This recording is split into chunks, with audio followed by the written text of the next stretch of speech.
Duty पे नहीं करनी पड़ती। 1 अप्रैल से ऐसा कोई रूल नहीं रहेगा कि आपको एक्साइज ड्यूटी या पे नहीं करनी या करना है। उसमें क्या होगा, आपको जीएसटी पे करना पड़ेगा। जीएसटी पे करने से क्या होगा, आपकी कॉस्ट बढ़ जाएगी, क्योंकि पहले आप एक्साइज ड्यूटी नहीं लगा रहे थे, लाइक 12.5% या जो भी रेट है, उसकी वजह से आपकी कॉस्टिंग कम थी, आपको प्रॉफिट ज़्यादा था, आप कम रेट पे दे रहे हैं। अब आपकी कॉस्टिंग बढ़ेगी, आपको स्ट्रेटेजी चेंज करनी पड़ेगी, कंपटीटर से कंपटीशन में प्रॉब्लम आएगी। ये चीज़ें आपको अभी से फॉलो करनी पड़ेगी। आपको देखना पड़ेगा कि आपका इनफ्लो कितना है, आउटफ्लो कितना है, उसके हिसाब से आपको बिजनेस सेटअप करना पड़ेगा। बिजनेस देखना पड़ेगा कि आपको ज़्यादा लॉस नहीं हो रहा है, आपको मार्केट से कैसे कवर करना है, खुद को कैसे, क्या स्ट्रेटेजी बनानी है, ये सब चीज़ें हैं। जीएसटी पे हर चीज़ पे इनपुट मिलेगा। लाइक अगर आप किसी प्रोड्यूसर से, मतलब कोई प्रोडक्ट आपने परचेज किया है, रिटेलर आपने जहाँ से परचेज किया है वहाँ पे आप जीएसटी पे करके आए होंगे।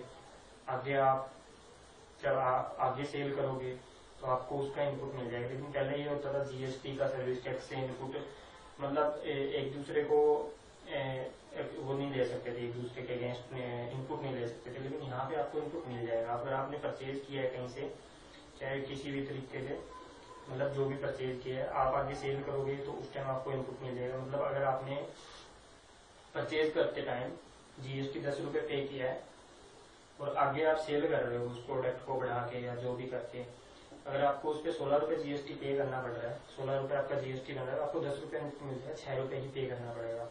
तो पहले क्या होता था, अगर आप परचेज करके लाए उस पर एक्साइज ड्यूटी लगे थी, आगे आप सेल कर रहे हो उस पर वैट या जो भी टैक्स पे कर रहे हो, तो उससे उसका इनपुट नहीं मिलता था। मतलब अगर आपका पहले 16 रुपये टैक्स मिलता था, आपको 16 रुपये ही पे करना था, अब आपको 6 रुपये पे करना पड़ेगा। फायदा भी होगा बिजनेसमैन को, उससे आगे वाले को जितना वो पे करके आए उसका इनपुट मिलेगा। फाइनल जो प्रोडक्ट होगा, फायदा कंज्यूमर को होना है। कंज्यूमर को फायदा तभी होना है जब इनपुट वो ट्रांसफर करेगा, क्योंकि कॉस्टिंग हो सकता है इससे कम हो। मान लो अभी अगर आपको कोई प्रोडक्ट 100 रुपये का मिल रहा है, तो जीएसटी का इनपुट मिलने की वजह से आपको 90 या 95 का फाइनल को मिले, तो वो बिजनेसमैन पे है कि वो इनपुट कस्टमर, फाइनल कस्टमर पे, फाइनल कंज्यूमर पे ट्रांसफर करता है या नहीं करता। अगर करता है तो बहुत अच्छी बात है, सबको प्रॉफिट होगा। अगर नहीं करता तो सेम चीजें ही रहेगी जो हो रही है। अब देखना होगा कि एप्लीकेबल कैसे करवा सकते हैं इसको। जीएसटी में बहुत सी चीजें हैं जो एकदम से नई होगी, लाइक इलेक्ट्रॉनिक रजिस्टर का। आपको एक यूजर नेम अभी आई है, उसमें बताया गया है कि आपको इसके लिए क्या होगा, एक आपकी मेल आईडी होनी चाहिए, मोबाइल नंबर और जो रजिस्ट्रेशन नंबर है, वो चीजें बहुत जरूरी है। ओटीपी बेस्ड होगा, आपको आपका ओटीपी जनरेट होगा, आपका आईडी पासवर्ड बनेगा, उसको आप लॉगिन करके उस पर रिटर्न फाइल कर सकते हैं, उस पर जो भी करना है कर सकते हैं। अभी क्या होता है इसमें, एक चीज ये भी है, लाइक मैं उसका इनपुट का बताना चाहूंगा। आप जो भी परचेज करके आए हैं, उस बंदे ने अपलोड कर दिया, आपका शो करेगा कि आपका इनपुट इतना है, आपको उतना इनपुट मिलेगा। पहले क्या होता था, अभी जो चल रहा है सर्विस टैक्स का इनपुट, सबसे बड़ा इशू, इनपुट कितना ले, कितना बनेगा, क्या करें, ज्यादा ले लिया तो डिपार्टमेंट से नोटिस आ जाएगा, आपने ज्यादा कैसे लिया, सारे बिल दिखाओ, एक एक बिल चेक करवाना, बिल चेक करवाने के बाद डिसअलाउ कर देते हैं, नहीं जी तो आपका बन ही नहीं रहा था, आपने फालतू ले लिया, आपने एक्स्ट्रा कैसे ले लिया। ये चीजें सब खत्म। आपका इनपुट शो करेगा, आपका इतना इनपुट बन रहा है जी, आपका ये इनपुट है। आप चेक करोगे इतना इनपुट कैसे बन रहा है, मेरा इनपुट तो ज्यादा बनना चाहिए। आप उसको बोलो जिससे आपने परचेज किया है कि रिटर्न गलत फाइल किया है, टैक्स पे नहीं किया, या मेरा इनवॉइस चढ़ाया नहीं तुमने, मैं तो टैक्स पे करके आया हूँ। ये सब चीजें आपके उसमें इलेक्ट्रॉनिक रजिस्टर में आ जाएगी। आपको सब पता रहेगा कि आपके कौन से बिल का इनपुट मिल रहा है, कौन से का नहीं मिल रहा, कितना लिया है, उसने आपका इनपुट बिल रजिस्टर किया है, उसमें डाला है या नहीं डाला। सेम आपको ऐसे ही आपको भी करना पड़ेगा। तो जीएसटी आने से जो कहा जा रहा है कि जीएसटी से फायदे भी हैं, नुकसान भी है, ये सब चीजें हैं। रेट सेम होने से बहुत कुछ फायदा होगा, लेकिन ये नहीं है कि आप ये आने से सब कुछ अपने आप चेंज हो जाएगा, हमें खुद को करना पड़ेगा। क्योंकि जहाँ तक मुझे लगता है जब तक हमारी मेंटेलिटी चेंज नहीं होगी कुछ नहीं हो सकता। हम इंडियन लोग हैं, अपने हिसाब से उसको कुछ ना कुछ उसका जुगाड़ निकाल लेते हैं। लेकिन इस बार जो जीएसटी है, गवर्नमेंट भी अलर्ट है, गवर्नमेंट को भी पता है, गवर्नमेंट चाहती है कि जो ये फर्जी इनवॉइसेस का या जो कैश का होता है ये सब बंद हो, हर चीज क्लियर हो, हर चीज ओपन में आए, हर बंदा गवर्नमेंट से जुड़े, टैक्स पे करे। तो ये चीजें हैं। तो क्योंकि गवर्नमेंट अब ज्यादा से ज्यादा काम को क्रिस्टल क्लियर करने में लगी हुई है। अभी जैसे आईडीएस स्कीम चल रही थी, इनकम टैक्स का मैं बताना चाहूंगा, उसमें गवर्नमेंट ने कह रहा है कि उन्होंने अराउंड 65,000 करोड़ रुपए रिकवर किए हैं। तो उससे सीधा 45% टैक्स बनता है, तो अराउंड 30,000 करोड़ गवर्नमेंट को फायदा हुआ है। तो ऐसे गवर्नमेंट चाहती है कि आप टैक्स चोरी ना करो, पे करो, गवर्नमेंट को जितना पे करना है रिलैक्स करो, ये चीजें हैं।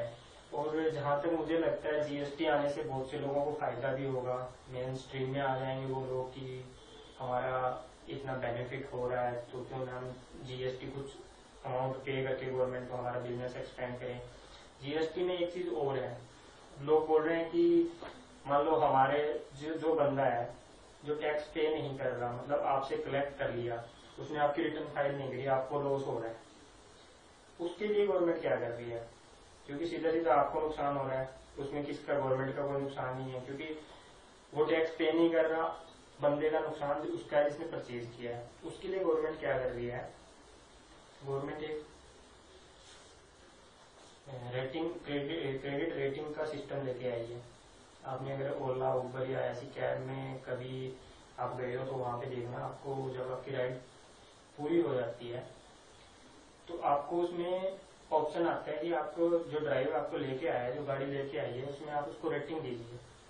आप उसको, अगर आपको बहुत अच्छी लगे तो आप 5, उसका 5 स्कोर होता है, 5 दे देते हैं, 5 स्टार दे देते हैं, 4 दे देते हैं, 3 दे देते हैं, 2 दे देते हैं। वही सिस्टम इसमें होने वाला है। गवर्नमेंट क्या करेगी, अगर आप अच्छे से रिटर्न प्रॉपर फाइल कर रहे हैं, टैक्स पे कर रहे हैं, आपका सिस्टम सही है, अपडेट है, आपको रेटिंग दी जाएगी। 10 में से जितने भी नंबर होंगे, आपका बहुत अच्छा है 10 मिल जाएंगे, आपका थोड़ा कम सही है 8 मिल जाएंगे, 9 मिल जाएंगे, 6 मिल जाएंगे। और इसमें ये होगा, जो 5 से नीचे होंगे उनको गवर्नमेंट बोलेगी कि ये अच्छे ट्रेडर नहीं है, अच्छी तरह से ट्रेड नहीं कर रहे, टैक्स पे नहीं कर रहे या प्रॉपर रिटर्न फाइल नहीं कर रहे। इसके लिए आपको देखना होगा, अगर आप मान लो किसी से कुछ परचेज करने जाते हैं, आप किसी से ट्रेड करने जाते हैं, आपको ये देखना होगा कि उस बंदे की रेटिंग क्या है। अगर उसकी रेटिंग 5 से कम है तो आप उससे परचेज मत कीजिए, ट्रेड मत कीजिए, वो आपके रिस्क पे होगा। अगर उसकी बहुत ज्यादा अच्छी है आप आराम से कीजिए, ठीक है, कोई प्रॉब्लम ही नहीं है, क्योंकि वो गवर्नमेंट के लिए अच्छा है। जिसको रेटिंग अच्छी मिली है वो अच्छा है। और अगर आप उन ऐसे बंदों से, अच्छे रेटिंग वाले बंदों से आप डील करोगे तो ऑटोमेटिकली आपकी भी रेटिंग अच्छी होगी। तो इसके लिए गवर्नमेंट ने यही किया कि जिसकी रेटिंग 5 से कम होगी, आप जो भी ट्रेड करने जाओगे पहले नेट पे चेक कर लीजिए कि उसकी रेटिंग क्या आ रही है, और उसकी रेटिंग अच्छी है तो आप अच्छे आराम से लीजिए, उसको कोई प्रॉब्लम नहीं है। अगर आपकी रेटिंग, उसकी रेटिंग कम है तो आप पे है ये, आप देखो आपको लेना है नहीं लेना, आपको टैक्स, आपको आगे अपना टैक्स बचाना है नहीं बचाना। और इसमें एक ये भी है जीएसटी में कि आप रिटर्न रिवाइज नहीं कर सकते। अभी तो लोग पता नहीं कितनी कितनी बार रिटर्न रिवाइज करते हैं, पहले भर भी देते हैं, गलत भर दो यार कोई नहीं रिवाइज हो जाएगी। इसमें आपको जो रिटर्न है वो रिवाइज नहीं कर सकते, एक बार फाइल हो गई, आप नेक्स्ट जो आपकी रिटर्न जाएगी उसमें उसका इनपुट या जो भी लेना वो ले सकते हैं। रिटर्न रिवाइज वाला सिस्टम इसमें नहीं है। आपकी एनुअल रिटर्न जाएगी, उसमें जितना भी डिफरेंस वगैरह होगा वो सब आ जाएगा, और प्रॉपर वे में आपका जो भी सिस्टम बनेगा या जो टैक्स बनेगा पे करने का, कलेक्ट करने का, वो सब कुछ होगा। तो फ्रेंड्स, मैं तो यही चाहता हूँ कि जीएसटी आए, अच्छे से एप्लीकेबल हो इंडिया में, क्योंकि 1 टैक्स 1 नेशन 1 टैक्स का जो नारा है अच्छे से एप्लीकेबल हो। और जहाँ तक जीएसटी आने से बिजनेसमैन को है फायदा भी है, लॉसेस भी है। फायदा ये है झंझट कोर्ट से खत्म हो जाएंगे, हर जगह रजिस्ट्रेशन नहीं करवाना पड़ेगा। हाँ ये है कि इसमें एसजीएसटी सीजीएसटी में अलग अलग करवाना पड़ेगा, लेकिन इतनी ज्यादा कॉम्प्लेक्सिटी नहीं होगी कि आपको कुछ प्रॉब्लम हो बहुत सा। और स्टार्टिंग है अभी, तो अभी गवर्नमेंट भी कह रही है कि आप स्टार्टिंग में धीरे धीरे आइए, क्योंकि गवर्नमेंट को भी पता है कि एक ये पूरा सब कुछ चेंज हो रहा है, उसको चेंज करने में धीरे धीरे चेंज होगा तो प्रॉब्लम आती है, लेकिन गवर्नमेंट इतना ज़्यादा तंग नहीं करेगी। लेकिन इसमें कुछ ये भी है कि आपको जैसे अगर आपने कोई ऑफेंस किया है या बार बार आपको ऑफेंस करे तो नॉन कॉग्निजेबल आपका वारंट निकल सकता है, जो अभी नहीं है। मतलब सर्विस टैक्स वगैरह में है कुछ लिमिट के बाद अगर आप पे नहीं करते सर्विस टैक्स तो आपको अरेस्ट का है, रेस्ट बोर्ड भी होने का। तो इसमें रूल हार्ड है, लेकिन अगर आप जानबूझ के गलती कर रहे हो फिर तो होगा। लेकिन अगर आप जाने अनजाने गलती हो रही है तो उसका इफेक्ट ज्यादा नेगेटिव नहीं है। और जहां तक मुझे लगता है जीएसटी आने से बिजनेसमैन को अपनी स्ट्रेटेजी दोबारा बनानी पड़ेगी। क्यों बनानी पड़ेगी? मैं एक एग्जांपल देना चाहूंगा होटल इंडस्ट्री का। होटल इंडस्ट्री में अभी आपको अराउंड 30% टैक्स पे करना पड़ता है। लग्जरी टैक्स भी होता है, एक्साइज होता है लिकर वगैरह के, सर्विस टैक्स भी होता है, सर्विस चार्जेस, मतलब पता नहीं कितने टैक्स पे करने पड़ते हैं। इसके आने के बाद आपको एक ही टैक्स पे करना पड़ेगा। अगर आपका 18% रेट है तो आपको 18%, मतलब सीधा मोटा देखते हैं तो 12% का प्रॉफिट हो रहा है। लेकिन इसमें आपको हर चीज की कॉस्टिंग करवानी पड़ेगी। आपको जो भी चीजें दे रहे हैं कस्टमर को, हर चीज की कॉस्टिंग होगी। कॉस्ट अकाउंटेंट का रोल भी इम्पोर्टेंट हो जाएगा, क्योंकि कॉस्टिंग करनी पड़ेगी और इसका इनपुट उसके हिसाब से आपको रेट फिक्स करना पड़ेगा। तो इसमें फायदा भी ये हो रहा है, होटल इंडस्ट्री को भी फायदा है, कस्टमर को भी फायदा है कि वो कितना पास ऑन करते हैं नहीं करते हैं जीएसटी। और आज के टाइम में आई थिंक कस्टमर बहुत ज्यादा अवेयर है। वो अगर आप उनसे कम चार्जेस कर रहे हो या ज्यादा चार्जेस कर रहे हो और आगे गवर्नमेंट को कम पे कर रहे हो तो उसको पता लग जाता है। हर बंदे को आजकल पता होता है कि कौन कितना चार्जेस कर रहा है। आजकल जो आप रेस्टोरेंट में जाते हो, होटल में जाते हो, आप इनवॉइस कैसे देखते हो? आपका इनवॉइस बन जाता है तो आप ऐसे देखते हो, नीचे से टैक्स लेना स्टार्ट करते हो, यार इतना भी मैंने टैक्स लगा दिया, इससे ज्यादा को इतने में मेरी एक चीज एक्स्ट्रा ले लेता हूँ, वो चीज खत्म हो जाएगी। अब ऊपर से देखोगे कितना पे किया है, क्या नहीं है। तो आई थिंक बहुत सी चीजों को फायदा भी हो रहा है, लॉसेस भी हो रहा है। तो मेरी सबसे ये रिक्वेस्ट है, आप जीएसटी को ज्यादा से ज्यादा समझिए, ज्यादा से ज्यादा देखिए, ज्यादा से ज्यादा क्लियर कीजिए ताकि आपकी क्वेरी क्लियर हो सके। एंड आपको और भी अगर कोई अपडेट्स आती है तो मैं आपको अपडेट करता रहूंगा। Thank you.